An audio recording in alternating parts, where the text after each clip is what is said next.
story of the Nephilim, the sons of God, was right before the flood. So it's like these events are not disconnected. This is leading toward the flood. You know, when you grow up in church, you don't really hear anything about the flood except for people were really bad. Okay, what does that mean? Obviously, it's a perspective thing. So what does it mean really bad? Like, why would God destroy the whole earth? There's a reason why God flooded the earth, okay? People don't understand that God didn't just flood the earth because the earth was full of evil, the end. Okay, when you read the book of Enoch and you read the book of Jubilees and Jasher and you read these other ancient texts, you get a more clear understanding of why God flooded the earth. God flooded the earth because there were no more humans left in it. Noah and his family and his sons were the only beings that were pure in generations, the Bible says. That means genetically pure. They were the only ones left that were pure genetically. They were the only humans left on the earth. Everybody had already interbred and mixed in with genetic, angelic, animal, hybrid, DNA, mixed things. Most of the people had been corrupted. They had this sons of God. They had this angel DNA. They were giants. And then according to the book of Enoch, they were like cannibalistic. They were horrible. This was what we call the seed of Satan. Okay. The seed of the serpent. The Bible talks about the seed of the serpent, and it talks about the seed of man. This is what it's referring to. These animal, human, hybrid, angelic, perverted creatures of God's perfect genetics. A question that often gets asked, if God flooded the earth to destroy the Nephilim, how were there Nephilim afterwards? Well, I think that this is an interesting question. And there's actually a lot of differing ideas and quite a lot of debate on how this actually happened. Some people believe there was like a second incursion, that the angels came back and did it again. Some people believe, yeah, there was some kind of a science-y thing they did. They did some kind of a witchcraft, something to bring them back. When Noah's sons chose their wives, they may not have been pure in genetics because they weren't the only ones that were pure in genetics, like the Bible had said. They may have had distant Nephilim, angelic DNA bred into them in some way, because the Bible says that the Nephilim were there in those days and after. So somehow the Nephilim, some remnant of them, survived the flood, okay? And that remnant came on the boat with, I believe, Noah's sons' wives. And they were reintroduced into society via genetic Punnett square random chance that a giant was born out of one of their children. And that giant became its own tribe of people and took over the whole promised land. Because I believe there was a second incursion. The angels did it again. If you read in Genesis 6:4, it says, the Nephilim were in those days and also afterwards when the sons of God came into the daughters of men. So before and after the flood, when the sons of God came to the daughters of men. For me, it's hard to believe in the second incursion theory because I believe that God flooded the earth literally to end the first generation of giants. And if there was a second incursion, then that would just bring back the giants again. So I think it had to have come from the genetic gene pool. And also it mentions in the book of Enoch that Michael's talking to Raphael about how the punishment that God put on these first initial angels that slept with the women, it was such a severe punishment, anyone's heart that hears about it would be softened by it.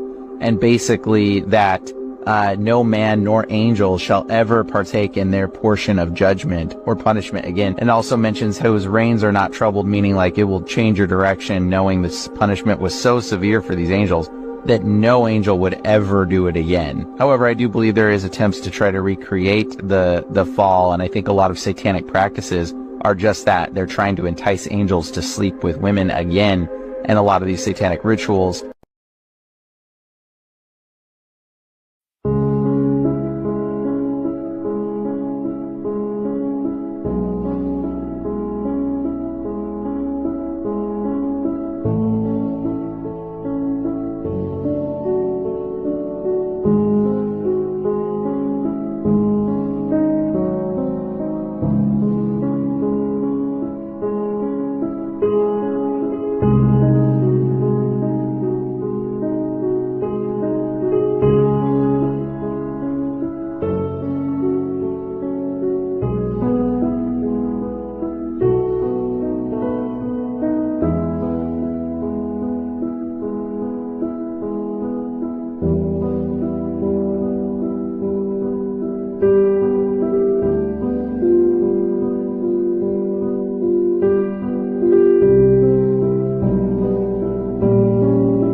kid can't ride in a bus because the seats are too small and the roof's too low.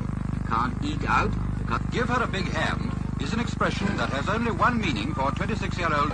Expensive special suits become too small in a few months. No stock shirts, hats or socks will fit him. And his boots come at £25 a pair.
I'm Robert Wadlow, 7 feet tall, 12 years old, and weigh 240 pounds. When he reaches middle school, Robert experiences another growth spurt, but his is extreme. At the age of 13, Robert's 7 foot 4 inches tall, and he's the world's tallest Boy Scout, which of course makes the merit badges real tiny on his chest, I suppose. And when you say someone's too big for their britches, well, he literally is. The shoes, the pants, the shirts, all of it has to be made from scratch. I wear the largest pair of shoes ever made. Obviously, Robert Wadlow is not going to be walking into a shoe store and asking for a size 37. It's simply not going to happen. But what exactly is making young Robert so big?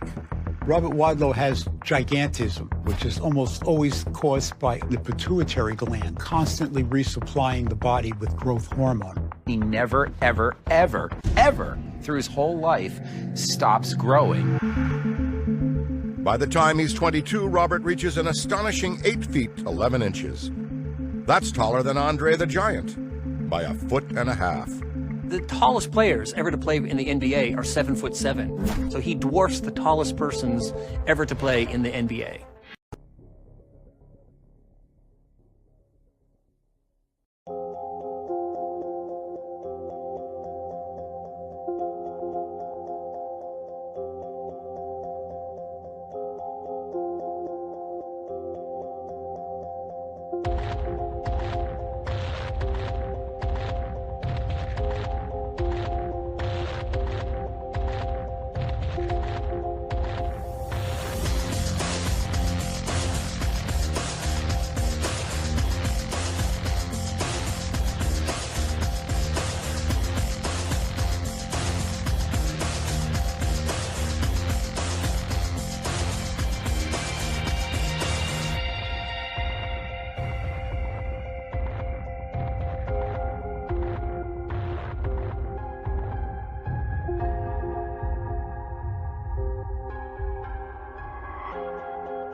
Who held the sword better, this gentleman or this one? Just like the doors here. Put a pet door on it. Makes sense for us little people now. Now look at the weapons of wars, the cannons. They say that we carted these off into battlefields with horse and buggy. Loaded them up with massive cannonballs. At least that's what the narrative tells us. Well, let's take a look at some of these depictions of us little people operating these massive cannons. Sure, just lay them right on the ground or build some rickety wooden frame around them. Yeah, that'll definitely work in a battlefield. These giant cannons weren't made for us any more than this giant chair was made for us. We once shared this land with a much larger people.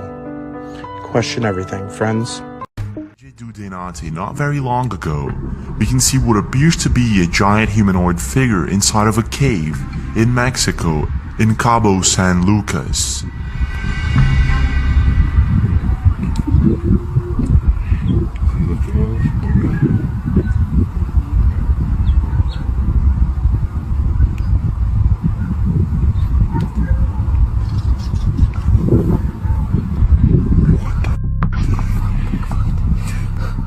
Man disappeared months after filming a giant, y'all. Yeah, you heard that right, a giant. On April 10th, 2022, Andrew Dawson posted a video of a giant standing on top of a mountain in Canada. 4 days later, he posted an update being stopped by a CIA agent when trying to visit the site again. Really? 3 days later, he shared a video of being stopped by a suspicious black vehicle outside of his home. On May 6th, Dawson posted a video claiming that all of his videos were fake, but you can tell in this video that he is disturbed by something or someone. 10 days later, he posted yet another video claiming that all of his videos were in fact not fake. Andrew has since disappeared, with the only update being an obituary indicating that he had passed away. Andrew Dawson thing about this guy disappearing, getting taken out by the CIA because he was on to something. I literally have goosebumps right now. I want to show you guys something. Alright, so I found the coordinates of where he took the picture. I marked it here with his name so I don't forget. But it was right around the Cedar Side. You see Cedar Side here behind this star, Cedar Side Regional Park, which means that if he was on this road looking this way, which he was, it would have been over on this mountain here. So when I scroll in to this mountain, and if you guys remember what the pictures look like, you see this road here, but if you remember what the pictures looked like, there was like a building with 2 antennas. Look at this shit. What's that? What is this? A tall figure and the building with 2 antennas. Look,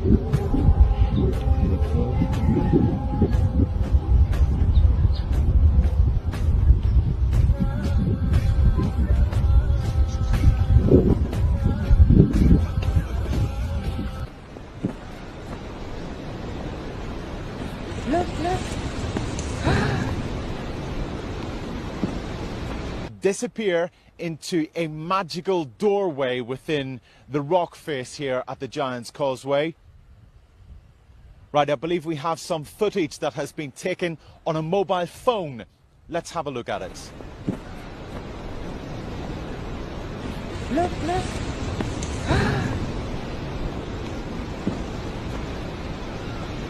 Well, that footage is absolutely incredible, isn't it? Well, earlier today, tourists, historians, geologists, architects and giant experts all congregated here and have been examining the rock face to see if there is indeed any sign of Finn McCool, that legendary and magical giant, in that spot where he disappeared into the rock face. But absolutely no trace, it has to be said, of any doorway or hinges or anything like that.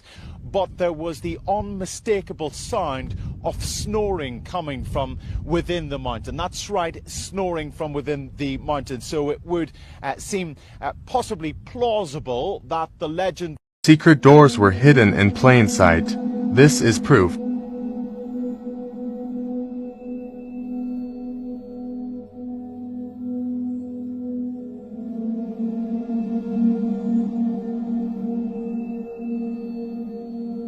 Oh, we got them now.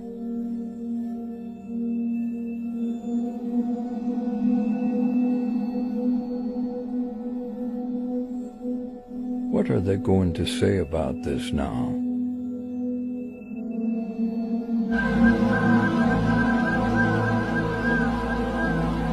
Even stranger is what nearby residents are seeing. Take a look.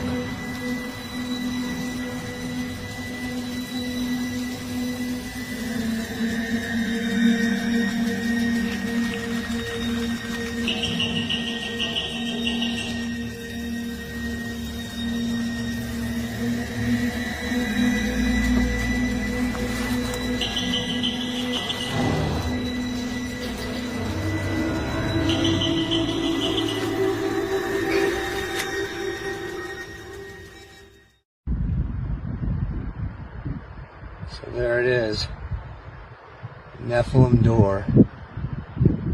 It's like 50 to 60 feet high. It's like 14, 15 feet wide. Little weird porch on the front.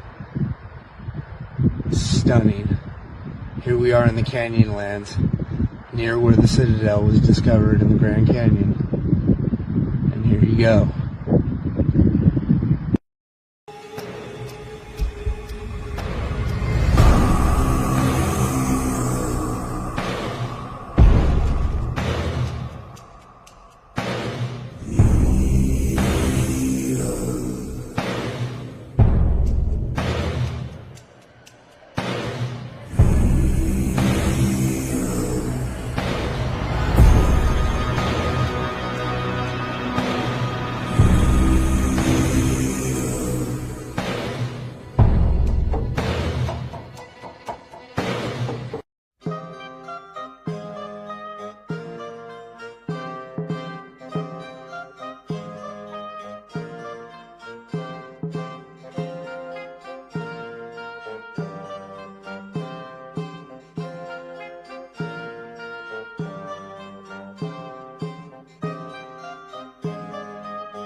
Have you heard of the Epic of Gilgamesh?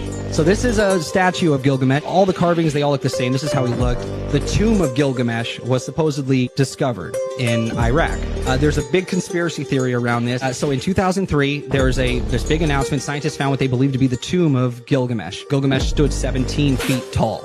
Within a couple weeks, the U.S. invades Iraq, and one of the base camps we set up first was at this site for some reason.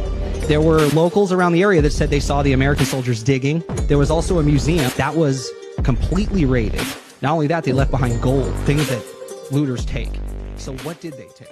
A dead giant that had terrorized a certain village in Afghanistan and actually killed 5 special operations men who were hunting this giant out when they were looking for Al-Qaeda in the caves, or the Taliban in the caves.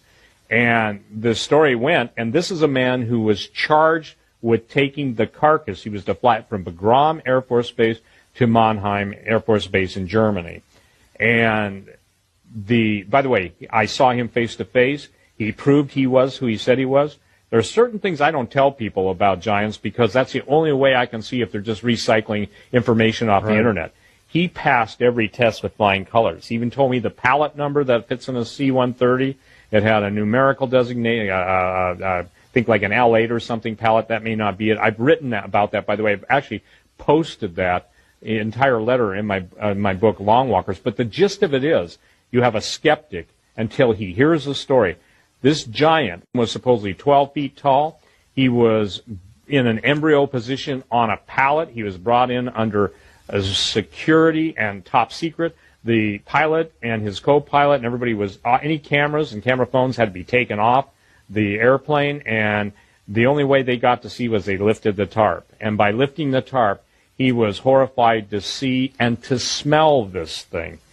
All of the people that have encounters, and by the way, interesting, we talked about this off camera, that the people who encounter Bigfoot are always referencing a unusually sickening foul smell. And that's interesting because, again, when Jesus was commanding the unclean spirits, one of the words for unclean in Greek, as you know, is foul smelling or decaying. It means corrupted. Right. And so getting into the story, when I received that, by the way, ladies and gentlemen, the cover of Genesis 6 Giants, those are two pretty tall individuals that were in the area, and this is in the late 1890s to 1900. The British guy's 6'2" that we see on that cover. And so searching the world for photographs of giants, the number one thing people must understand is that under no circumstances will the powers that be at this point allow the stuff, meaning photographic, video evidence, or artifacts, that they can help to be released to the public. Now, Steve, let me stop you right there and say I've talked to people who've seen giants, now not living ones, but dead ones. I know of one old country preacher who ran for the Arizona State Senate, and during his campaign travels, he ran into a little museum by a gas station out in northwest Arizona, and around back was this little museum, and he went in there, and one of the exhibits was a petrified, as he called her, an Indian maiden who was in the kneeling position with her hands across her front like this. And he looked at me and he said, "Gary, I'm telling you the truth. I'm nearly 6 feet tall, and I had to look up to see her face, and she was in the kneeling position. And she was mummified." Now, I believe that man because I know his testimony. And that he's passed on to be with the Lord, but he was a preacher of the Lord Jesus Christ, and he would never tell a tall tale. When you talked about northern Arizona, it's fascinating because Tom Horn was down when he was doing his work on the Vatican, the Lucifer telescope, and the whole Mount Graham thing.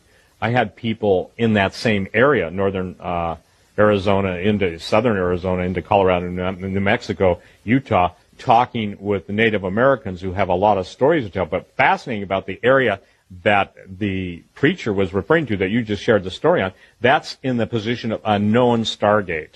And that's fascinating to me because even in southern Utah, southern Utah has a lot of copper plates. We haven't talked about the copper plates, but the ancients made sure they wrote on the copper plates because erosion, sure, copper will tarnish, but they would inscribe it deep enough, and some of the skills to do that, some of the copper plates look like they were cut out with a laser, and they cannot take old technology. In other words, these guys weren't doing it with obsidian knife blades, okay? And the detail is exquisite. So the entire desert Southwest, Monument Valley, for instance, and the Valley of the Giants, which is a little bit north and west of Monument Valley, is notorious for having legends, and also, you're going to love this, desiccated giants. Desiccated. Desiccated. That means they've been basically not freeze-dried, but air-dried. They've been dehydrated. And not from lack of water, from a lot of years.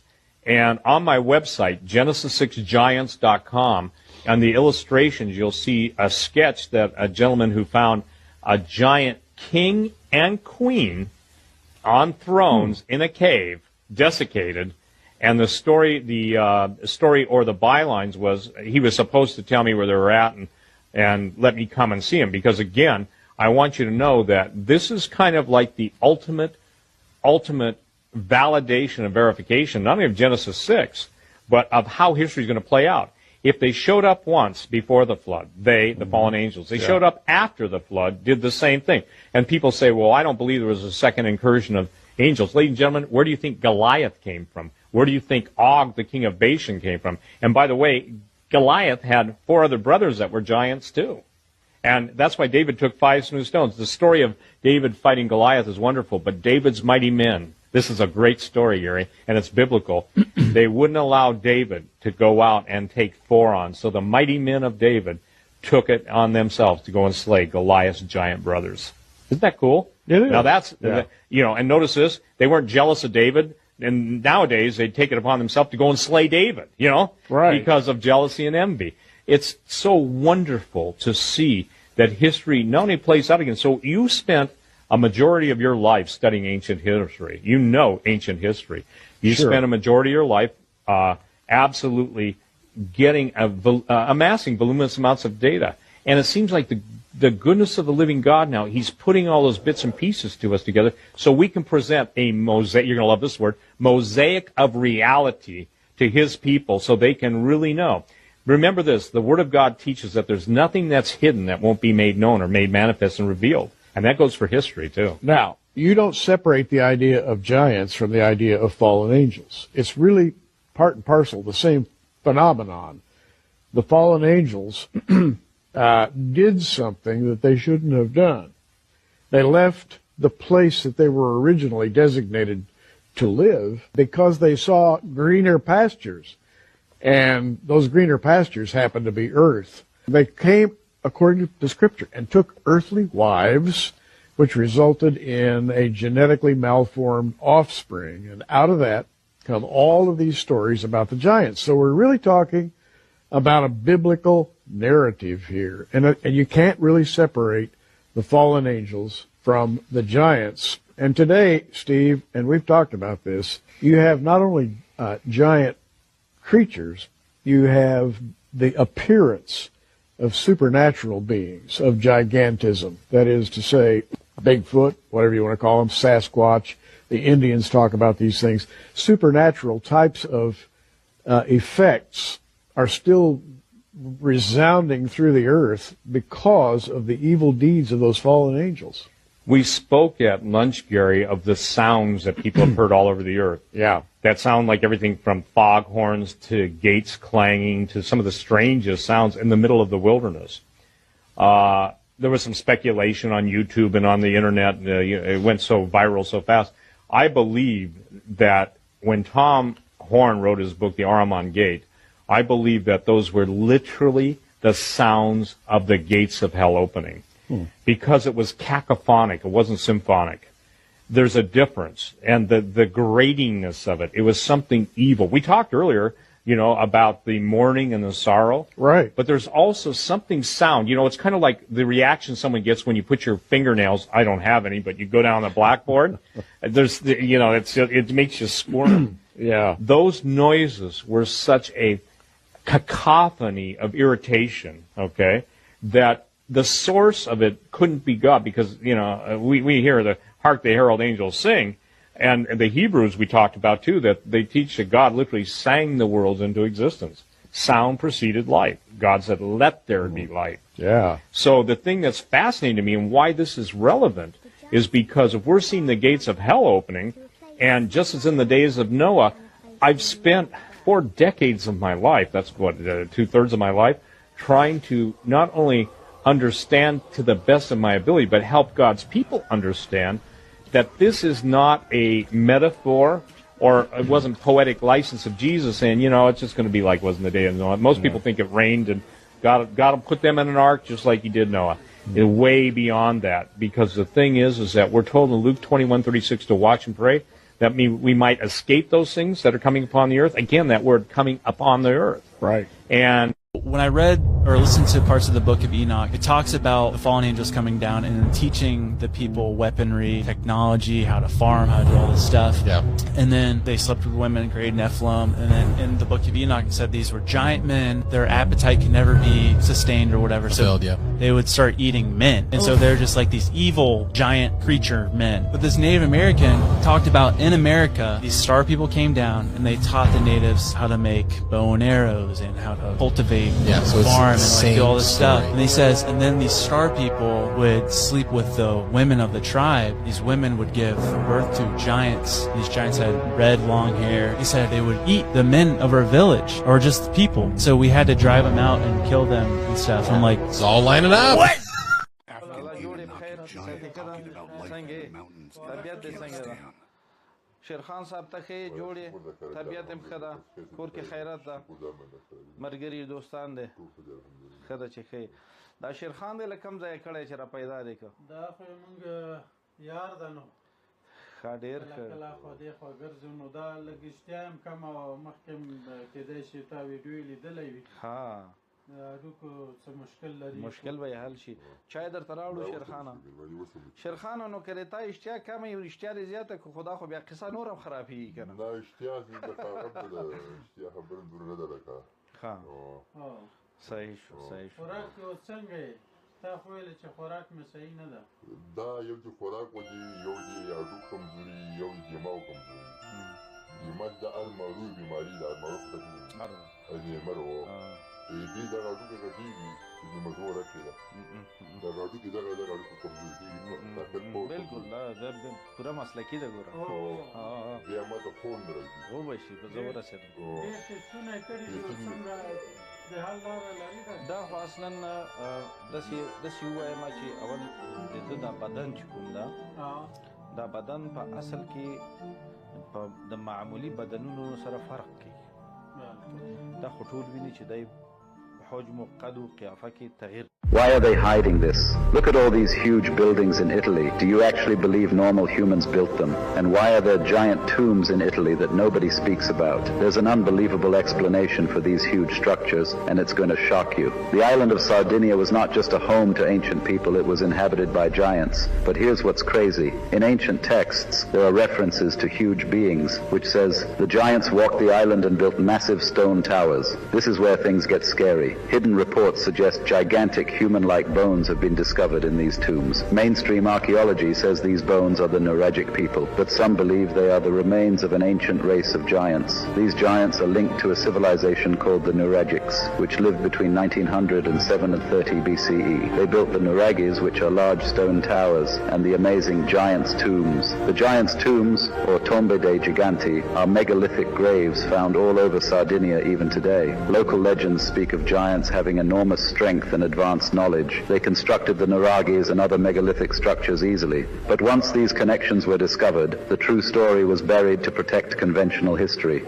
Biblical giants lived in North America, from the desert lands of the Paiute Indian tribes to the mountain ranges of Canada and the Nahanni Valley. Legends and traditions speak of 10-foot tall, red-haired giants that warred against the people living in North America. Even Abraham Lincoln is quoted saying, "The race of giants that looked upon Niagara Falls as our eyes do now."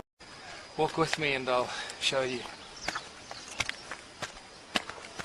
I don't know of any other example of a footprint in rock that is as amazing as this. And this should be drawing 20 million tourists to South Africa every year, and nobody knows about it. It's unbelievable.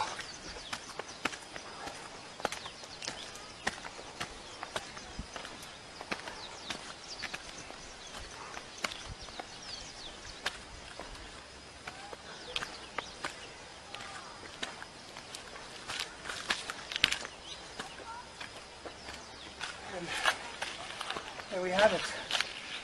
Let's get closer.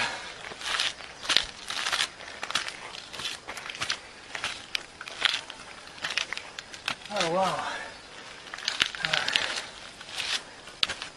This is just beautiful. Look at this. There's the, you know, when you, there's the big toe and the other 4 toes down to the small toe, down to the heel. What's fascinating about this is anybody that does a study of this will notice this piece sticking out here. It's like when you put your foot in mud and you pull it out, your toes will lift up a little mud where your toes were, and that's exactly what seems to have happened here. This rough granite is just, it's pulled up. This overhang here, it's spectacular. And I see that people have been visiting here because they've been leaving little coins here, which is wonderful. Maybe just come closer and show this from more close up.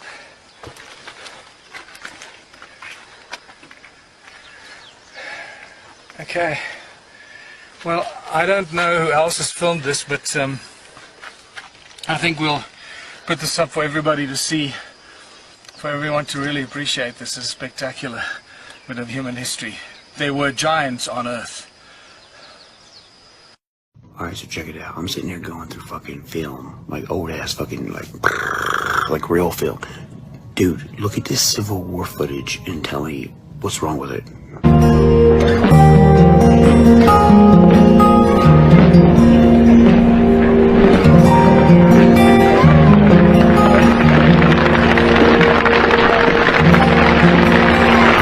Look at the multiple people in the background that are definitely like fucking 15 feet tall.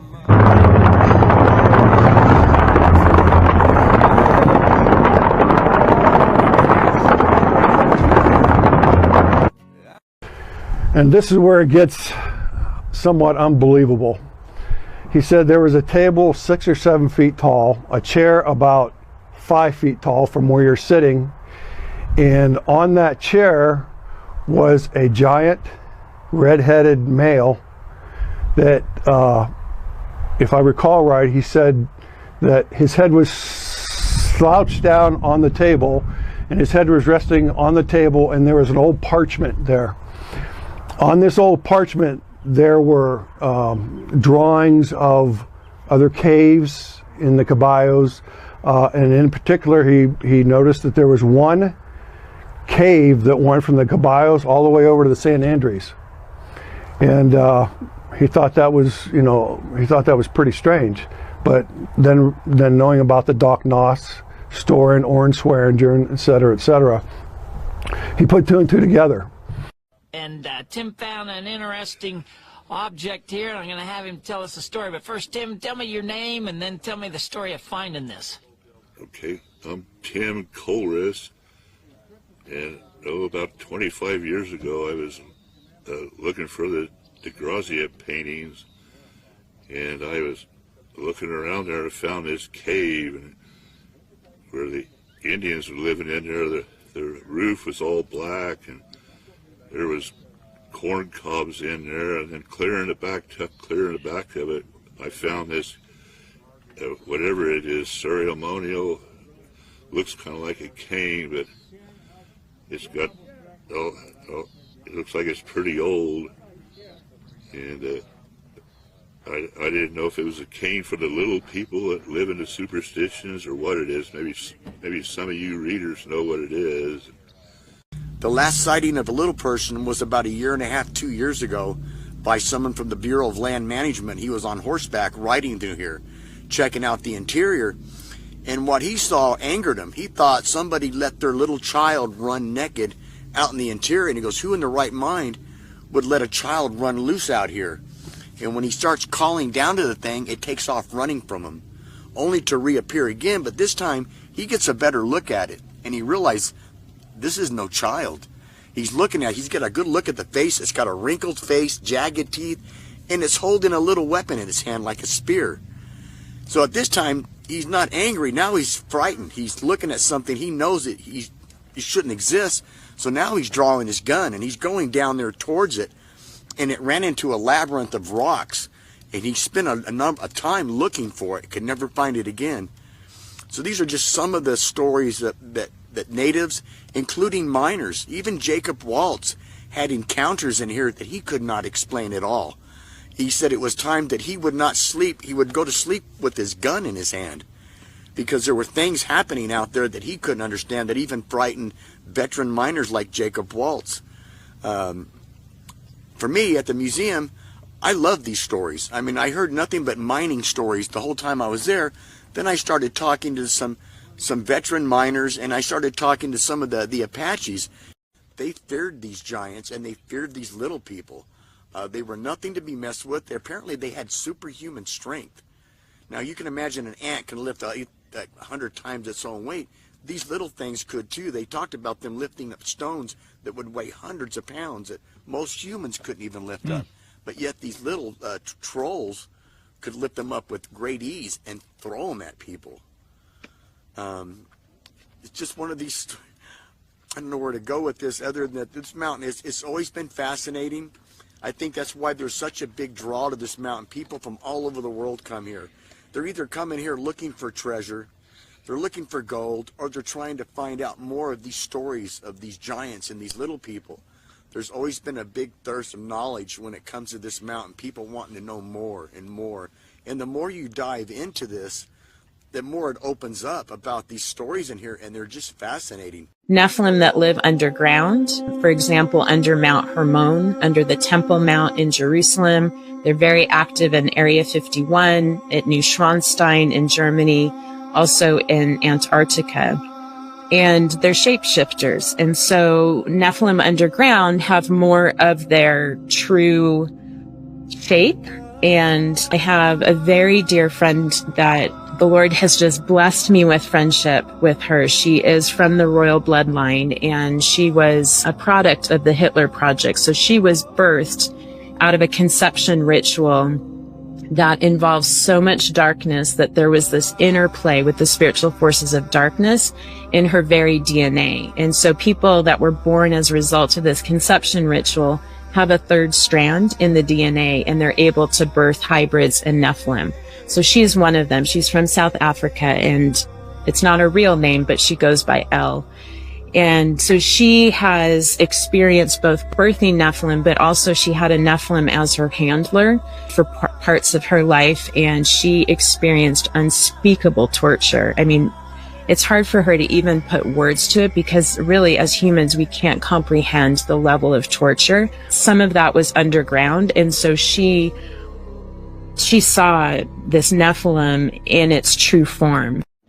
Alam nyo ba na ang isa sa pinakamatangkad na tao sa buong mundo na naitala sa ating kasaysayan ay si Sulimana Abdul Samid, na meron lang namang taas na 9.6 feet. Grabe, napakatangkad, pantay na sa bubong.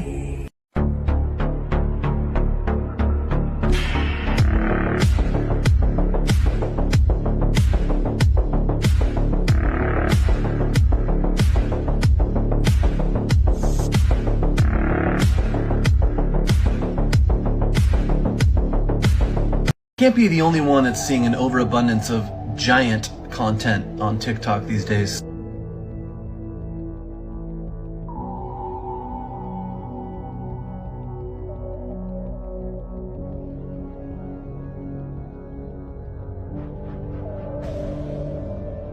It's not just any giant content, they're actually showing us actual giant humans.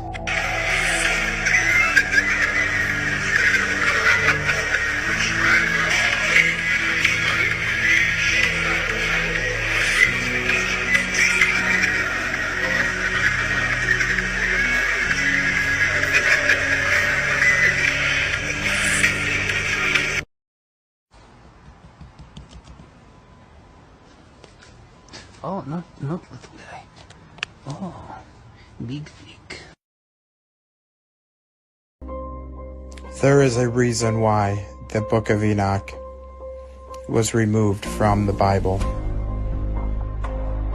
Far from the giants that had to be removed, it has us look at the realm for what it really is, a post-apocalyptic one. We have had many resets in our past, some by water and mud, some by fire and brimstone. The controllers of our realm has worked hard to remove all traces of these past advanced civilizations, to keep us dependent on their technologies that makes them rich while keeps us poor. Research the mud flood and fall of Tartaria. Question everything.